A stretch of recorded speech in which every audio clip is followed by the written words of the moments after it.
Supreme court ने सांसदों और विधायकों के खिलाफ मुकदमे को लेकर एक अहम आदेश दिया है। CJI NV. रमन्ना के नेतृत्व वाली पीठ ने कहा कि राज्य सेक्शन 321 के तहत मिली ताकत का गलत इस्तेमाल कर रहे हैं। सुप्रीम कोर्ट ने आज कहा कि हाईकोर्ट की इजाज़त के बिना सांसदों और विधायकों के खिलाफ आपराधिक मामले वापस नहीं लिए जाएंगे। कोर्ट ने कहा कि राज्य सरकारें संबंधित हाईकोर्ट की इजाज़त के बिना केस वापस नहीं ले सकेगी।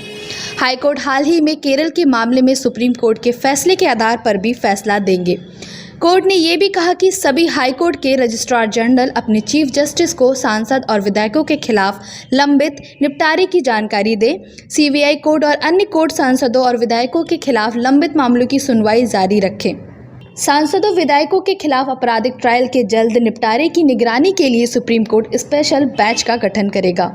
सुप्रीम कोर्ट में सुनवाई के दौरान एमिकस क्यूरी ने बताया कि उत्तर प्रदेश ने मुजफ्फरनगर दंगे मामले में संगीत सोम, सुरेश राणा, कपिल देव, साध्वी प्राची का केस वापस ले लिया है, जिस पर हैरानी जताते हुए सुप्रीम कोर्ट ने कहा कि कुछ राज्य केस को वापस भी ले रहे हैं। एमिकस क्यूरी ने सुप्रीम कोर्ट को बताया कि राज्य विधायकों और सांसदों के खिलाफ दर्ज केस सेक्शन 321 वापस ले रहे हैं। एमिकस क्यूरी ने सुझाव दिया कि बिना हाईकोर्ट की इजाज़त के विधायकों और सांसदों के केस वापस ना लिए जाएं। सांसदों विधायकों के खिलाफ लंबित मामलों पर स्टेटस रिपोर्ट दाखिल न करने पर केंद्र सरकार से सुप्रीम कोर्ट ने नाराजगी जताई। CJI NV. रमन्ना ने कहा कि हमने शुरू में ही केंद्र से आग्रह किया था कि वो सांसदों विधायकों से संबंधित लंबित मामलों में गंभीर हों, लेकिन केंद्र सरकार की ओर से कुछ नहीं हुआ, कोई प्रगति नहीं हुई। ईडी की स्टेटस रिपोर्ट पेपर में छपने पर नाराजगी जताई। कहा कि आज हमने पेपर में रिपोर्ट पढ़ी, सब मीडिया को पहले मिल जाता है, एजेंसी अदालत को कुछ नहीं देती। ईडी के हलफनामा भी फॉर्मेट में नहीं है और इसमें सिर्फ आरोपियों की सूची है। सुप्रीम कोर्ट ने सीबीआई को स्टेटस रिपोर्ट दाखिल करने के लिए आखिरी मौका दिया। कोर्ट ने 2 हफ्तों के समय के भीतर रिपोर्ट दाखिल करने को कहा है। सुप्रीम कोर्ट ने यह बड़ा कदम एमिकस क्यूरी विजय हंसारिया की रिपोर्ट पर उठाया है।